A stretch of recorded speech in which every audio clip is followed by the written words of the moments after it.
Here's what I'm most actually excited about for this whole episode. What if this were 2024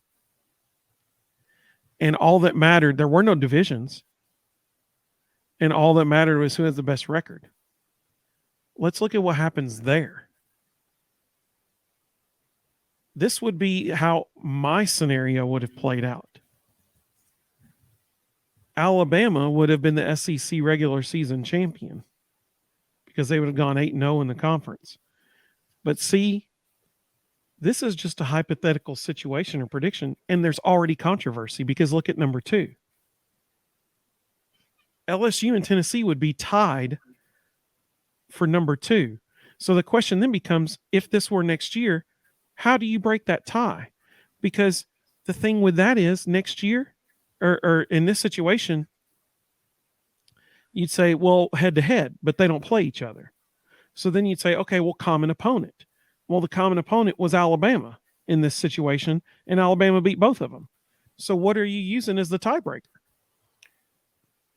Because Georgia, even though they're 11-1 and 7-1 in the SEC, Tennessee would have beaten them this year, which would put them above them. And so then you're like, well, between LSU and Tennessee, there is no other common opponent other than Alabama who beat both of them.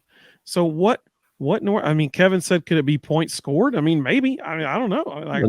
The next tiebreaker would typically be point differential. And so you got to figure that favors Tennessee. Yeah. But I mean, like this is fascinating because we're not even to this yet. This is next year. And we're already seeing potential for what happens, like, yeah. Like, I mean, strength of schedule. I thought about that. Like they could potentially do strength of schedule. And Mr. Jones said the same thing, strength of schedule. I mean, it's really interesting to see what could shake out when you look at Ruston's situation. So here's where this is even potentially more intriguing. The way Ruston had it predicted, he said that Georgia goes undefeated. They're the only team in the SEC that would be undefeated, if this were next year kind of thing. So they would beat regular season champion. They're in the SEC championship game. But then there's a 3-way tie for second between Tennessee, Alabama, and LSU. Once again,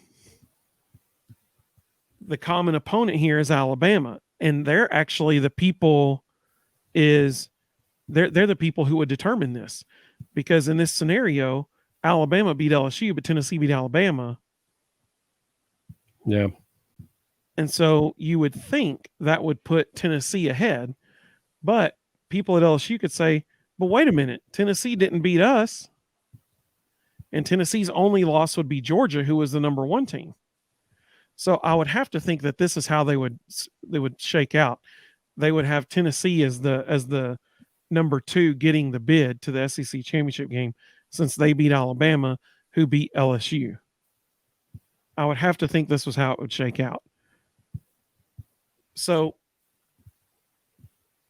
it's interesting because, this could be, if you had asked someone 6 years ago, if there were no divisions, which division would be more likely to get 2 teams into an SEC championship game? 100 out of 100 people would have said the SEC West. But in this scenario, if this were next year and there were no divisions, the first year that it happened, it would be 2 SEC East teams that got into the SEC championship game. It's going to be bizarre to watch it unfold. Absolutely bizarre.